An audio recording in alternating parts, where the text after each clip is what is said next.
If you decide to fish, fine. If you decide to cut bait, fine. But if you do nothing, nobody eats. I ran into a woman at the Dallas-Fort Worth airport who had attended my seminar. I said, "Colleen, how are you?" She jumped, and she was so impressed that I remembered her name. I said, "Why are you impressed? You came to the workshop. You know what I'm doing. Sure, it's been 8 months since I met you along with 100 other people, but you can do that too. Colleen, you know the system." She said yes, she knows the system, and she thinks it's great, but she hasn't used it to the extent she should have. Every single person who takes this course will fall into one of two categories. 1, they will see value in the system and implement it into their daily lives, whether it's slowly or all at once. And 2, they see the value in the system, but because of the change that is required, fall back on the old method of no memory system. Right now, I want you to decide which category that you are going to be in. Give the system the benefit of the doubt right now, since you haven't actually learned the techniques. Tell yourself that you are not going to oppose this change, and you will see yourself recalling names, faces, numbers, and giving speeches without notes. In every aspect of life, not just memory training, there are comfort zones. It's hard to perform outside of the comfort zones.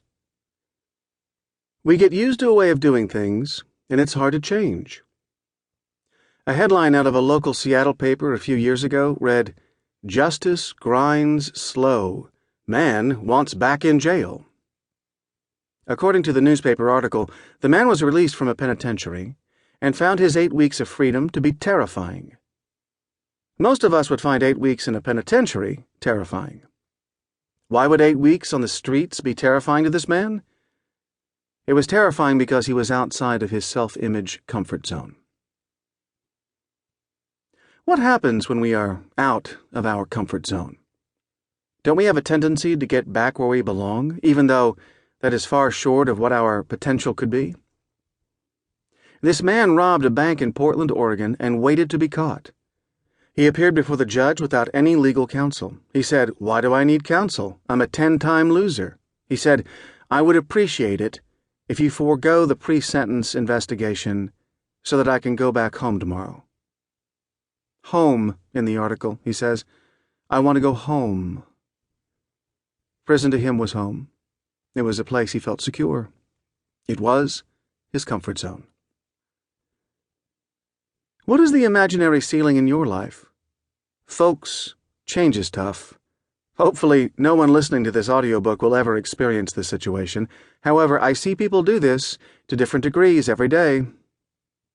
They are comfortable with the way they are doing things now, and the idea of change is scary, even if it is for the best for them.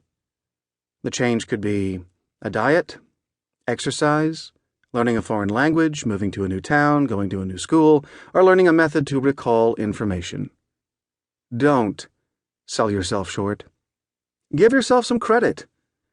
You have taken the action step to obtain this information, and now you are listening to it.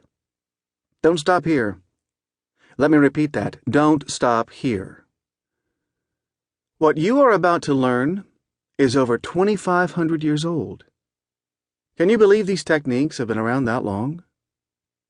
In 477 BC, a Greek poet amazed everyone with his great memory. The story goes that the poet, Simonides, was at a banquet and had just left the building when the roof caved in and killed many of those attending.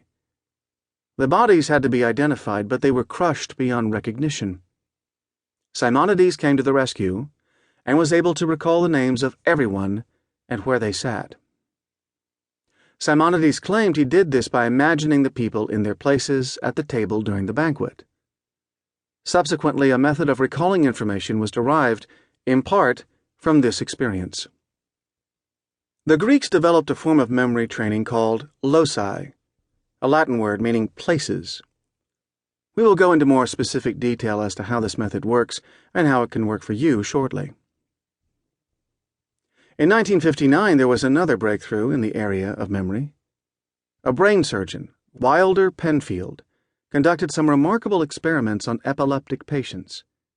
Penfield found that when he touched parts of the patient's brain with a weak electronic... To keep listening to this audiobook, I've left you a link in the description so you can do it, at no cost thanks to Audible's 30-day free trial.